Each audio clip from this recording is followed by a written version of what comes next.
Hey guys, Tiffany Ofili Porter here, where I discuss all things life after sport. In this video, I am going to tell you guys the 5 things that I learned from going on my very first sponsored brand collaboration trip.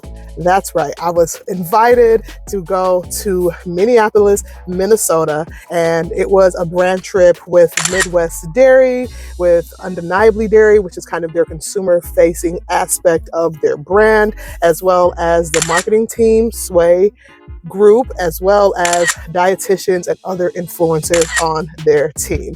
It was an amazing experience, and I'm going to share a little bit about my key takeaways. So if that video sounds interesting, make sure you continue to watch. Balancing motherhood with medals on her chest. She's proven that greatness knows no rest. Representing her countries with pride she stands. All right, I just turned on the air conditioning because we do not want to be hot during this video. Hopefully you can still hear me okay with the microphone. But I did jot down some notes here just to kind of keep me on track. But as we know, when you start an influencer business, right, there's levels. When you first start off, you're very excited about PR. And then you kind of, go to like the gifted campaigns where maybe the gifts are a little bit larger, but there is maybe an explicit expectation to post. And then you kind of graduate to being compensated for your content, for the requested deliverables. You could either be doing UGC or user-generated content, or you could be posting on your platform, depending on what agreement you have with the brand. And, you might start off with a couple $100 here, and then as your business grows and your area of expertise kind of gets bigger and you become a better content creator, you can demand a bigger paycheck. And now where I am right now in my business is very different than where I was in 2022 when I first began to monetize my brand. So I say all that to say, kind of, once you get to that point where you're getting those paid deals, I think the next level that most influencers aspire to is to get those brand trips. We see all the influencers, sometimes they're in Bali or Cape Town or all of these fancy cities being flown out and being wined and dined because of their partnership with a brand. So I think for me, this was a big milestone to be invited on my very first brand trip with a brand that I absolutely love, that I've done work with in the past.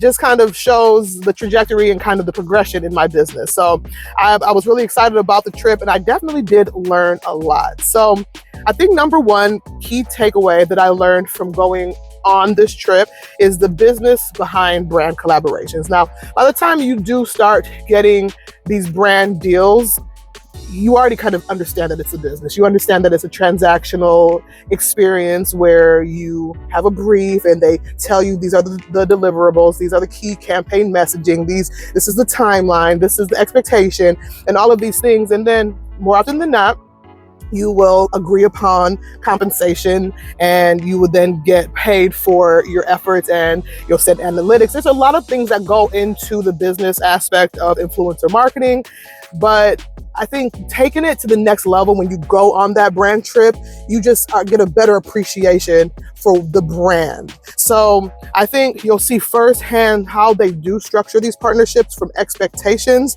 around those content deliverables to how they track their ROI, or their return on investment. So a lot of these things you already kind of know when you do get that campaign brief. But for example, when I was there at the experience, it was called, actually, no, I'm not even sure if I should go into too much detail because I don't know when this video is going to go live versus the actual campaign reel. So yeah, it was just an amazing experience. But when I was there, when I was asking questions, like I'm the person who asks a lot of questions, and I'm always trying to learn, always trying to get better, always trying to acquire new knowledge. And one of the things that one of the partners said essentially was that they were very particular on which influencers they brought on for just to work with them in general, and even furthermore to go on this brand trip. And I think a big part of it, she kind of went into detail. I'm not sure how much she would want me to share, but just know that they are watching, they're tracking. And the same way you have goals in your business, so do these brands, right? They want to make sure that your aesthetic, your messaging, your image, just brand aligns with theirs. So something to keep in mind. I don't want to go into too much detail on that, but you kind of understand kind of how they expect you to represent them, what kind of content formats they prefer. So like stories versus reels versus carousels versus TikToks versus long form videos versus shorts, which platforms they favor. It just gives you a more holistic understanding of that particular brand and just influencer marketing in general. So I think you also not only get the importance of the contracts, the timelines, and usage rights, because again, by the time you are invited on these brand deals, you probably kind of already have an idea of what it means to have organic usage versus paid usage slash boosting versus, what the timeline is. Are you going to put a rush fee because they want you to give them this content within 2 days, or do you have 2 weeks, or just all the different logistical things that go into it. So a key takeaway, knowing the business behind the brand collaborations, I think is just to understand how to position yourself as a valuable long-term partner and not just a one-time creator. Any influencer out there will tell you the goal is to be able to partner with a brand long-term. Not only is it beneficial for them, because studies have shown people need to see a data point like 7 times before they act on it, before they make a sale. And it just makes it a more authentic collaboration when you are genuinely standing behind the brand and you guys do work together a lot. And it's better for you because the longer the term of the contract is, the more you can get compensated more often than not. So it's a win-win on both sides. And when you go on these brand trips, it helps position you as somebody who will be a long-term partner. Number 2, thing that I really appreciated and learned from this experience was the importance of networking and relationship building. Now, I feel like a broken record. I talk about the importance of nurturing friendships and building relationships so much. Made several videos about that, so if you haven't checked those out, make sure you do. But going on these brand trips certainly does kind of help to elevate that understanding even more.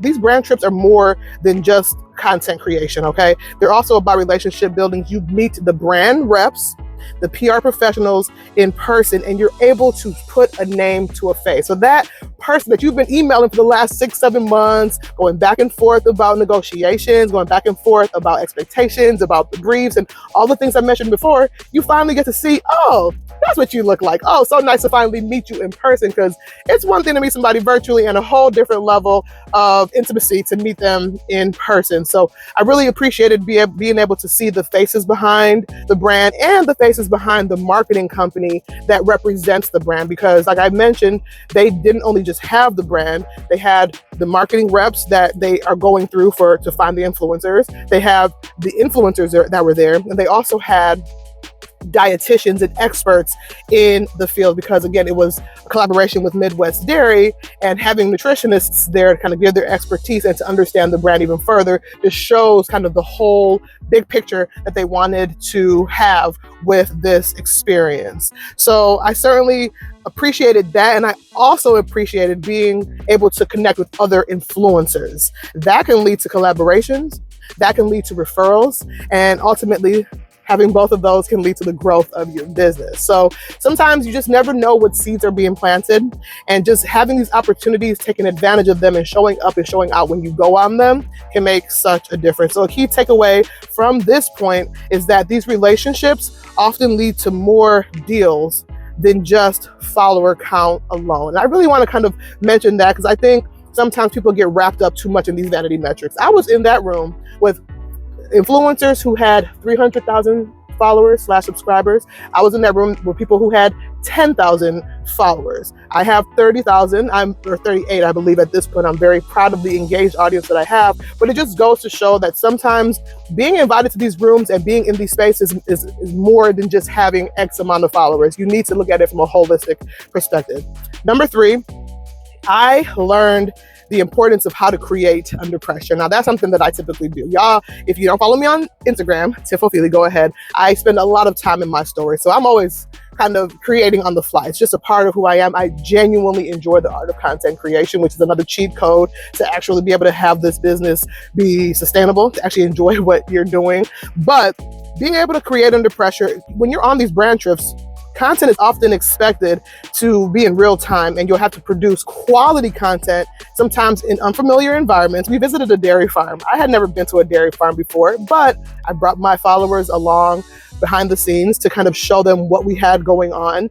And with that, they're usually on tight schedules. The expectation is for you to kind of post while you're there on the experience, right? So, I mean, not only do you want to make sure that your content is kind of authentic and natural to how you typically create, but you also want to make sure that you are following all of their expectations. For example, even on stories, because that's essentially what they wanted for the live content, you have to make sure that you're abiding by FTC guidelines. You have to make sure that you are including all of the key messaging that they want in every single story frame, using the appropriate hashtags, using the appropriate mentions, making sure that it still is in alignment with what you have going on, but also with their expectations. Sometimes people just see stories and just say, oh my gosh, it's so easy just to go out and record a video. And it's like, okay, if content creation were that easy, everybody would be making $1 million from doing it. So there definitely is an art to being able to show up online, but taking it a step further when you're dealing with these brands, kind of making sure that it's in alignment with what they have going on. So for example, my very first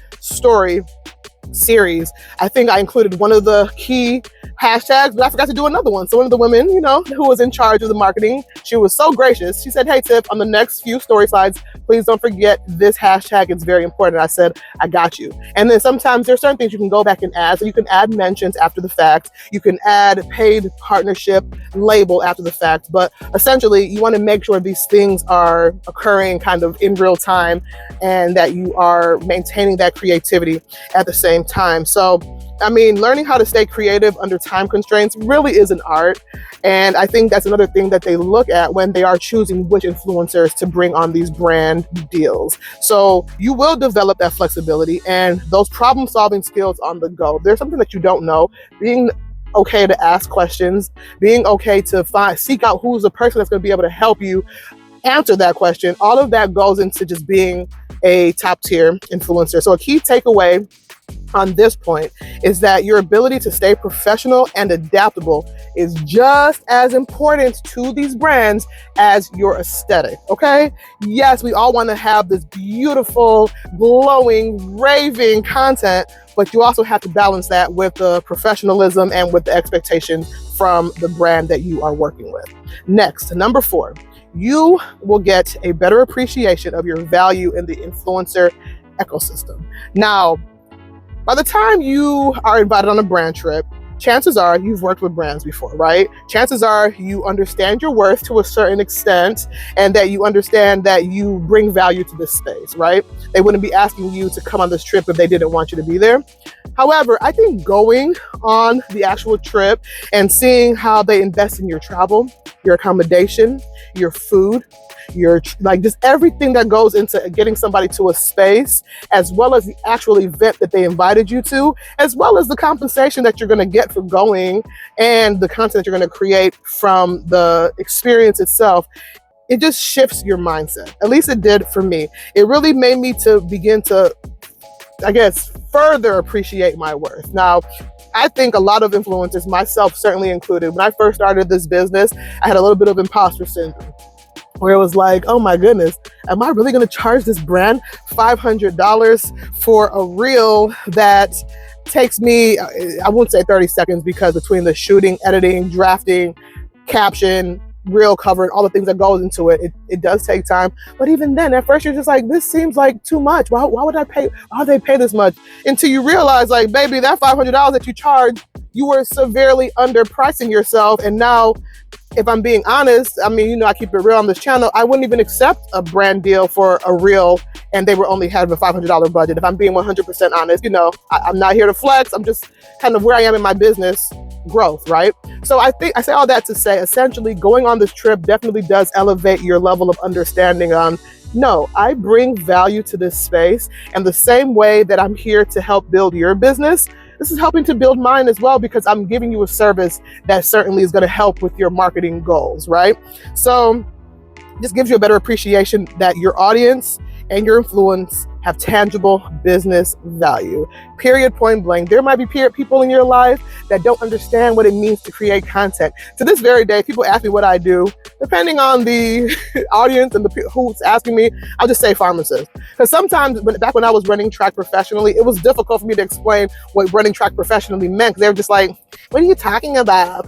All track athletes are amateurs. You don't get paid for running track. And it was just a conversation that was not worth having. And sometimes content creation is a little bit difficult for people people, especially older people, to fully grasp. I told one of my aunts when I was in Nigeria that I create content, and she was like, what are you saying right now? So are you jobless? I'm just like, oh, baby, if only you knew. So I think, recognizing that you have tangible business value, regardless of what, outside friends may think, definitely does just kind of quell that imposter syndrome and helps to just validate you as an influencer. So a key takeaway that I took away from having this brand trip was that you need to really think of yourself not just as a content creator, but as a brand, period. Okay?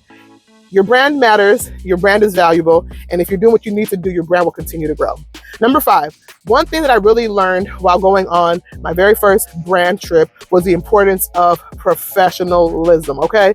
Now, I've been a professional in different arenas. Talked about track. I've been a pharmacist since 2012, content creator who's been monetized since 2022, so 3 years now. So I know what it means to show up and be professional, right? But there's one thing to do it virtually, having email etiquette and text etiquette and, meeting deadlines and just showing up that way.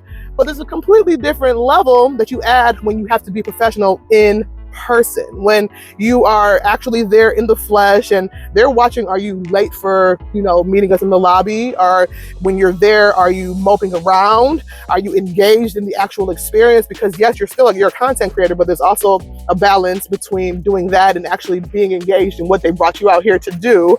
And all of these things go into kind of that persona that somebody has of you. So they say first impressions or die hard, right? Like you can't have a second chance to make a first impression, but that's not only virtual, also in person, more so when you are on these brand trips. So everything from how you show up to how you interact with others matters. And even if the person is not necessarily going out of their way to be extra scrutinizing of your behavior, people are watching. The same way you're watching these brands to be like, how does so-and-so interact with their influencer team? How do they interact with the brand that they're representing? They're doing the same thing for you. So always, always, always be on your best behavior virtually and in person when you go on these brand trips. So being late or missing deliverables can not only hurt your reputation with one brand, but can also trickle down to several. Because the way that it works is a lot of times these marketing companies work with several brands. So even though Sway was representing Midwest Dairy and they helped to connect the influencers on this brand trip, they also have a plethora of other brands they work with. So if they're seeing Tiffany is actually kind of hard to deal with, she's not that fun to really partner with, you think they're going to recommend you for the other brands on their roster? Of course not. It all goes hand in hand. So you want to make sure that you're showing up for the brand and showing up as well in every single arena that you are in life in general, but particularly when you are on these brand trips. So going above and beyond, you want to be kind, you want to be cooperative, you want to maintain your creativity. They brought you on the team as a creator because of your creative vision, because of the level of the quality of your content. So you also want to maintain that, right? You're not going to just throw things together because, I'm about a tight timeline constraint. No, you want it to be high quality. You want to make sure the key messaging is delivered because that honestly leaves a lasting impression. So a key takeaway that I got was that professionalism sets you apart in a space where talent is abundant, but reliability can be rare. Now, I will say most of the creators that I tend to interact with are very reliable. They're professional. I mean, we're all grown here, so I think a lot of us understand what it means to show up as a grown-up and be professional. However, I've heard stories of some influencers that when they start off small, they're humble, they're working, they're grinding, and then as their business continues to grow, their head starts to swell and they show up as prima donnas, and it's just not a pleasant experience for anybody to work with them. And to me, that just seems so counterintuitive because you would think as somebody's business begins to grow, they will have a better understanding of the importance of professionalism. They will have a better understanding of how to keep maintaining and attracting more brands by showing up the way they need to show up. But sometimes it's just counterintuitive. So if you want to set yourself up just in life and set yourself apart from others, I think it's really important to always be cognizant of how you show up and how you present yourself and maintain that authenticity. That is a secret sauce. Sometimes when you meet people in person, like on these brand trips, you might be like, oh, the way you show up online is very different than how you present in person. But I can tell you, anybody that's met me, my friends will tell you, my family will tell you that Tiffany is going to be Tiffany is going to be Tiffany. So I can't be anything else but myself. And the way that I show up is kind of just who I am. And I think it makes it easier and it kind of just sets you apart because people can feel authenticity from a mile away. So those were the 5 things essentially that I learned while attending this brand trip. It was an amazing experience, like I mentioned, and I really enjoyed it. And I pray that this was the first of many paid collaboration trips that, obviously has to be in alignment, has to make sense. But just being able to say that I'm a kind of a long-term partner with this brand is really a dream come true, something that I do not take lightly, something that I prayed for when I first began this content creation business. So I'm very grateful in that way. Let me know down in the comments if there was any point on here that really resonated with you or that you would like me to elaborate on. If you want me to make some shorts about it, if you want me to make a part 2, I got you. But thank you so much for tuning in. I hope this video was helpful. Share it with somebody else that might also enjoy it. Like, comment, and subscribe to join the family. And I will see you in the next video. Peace.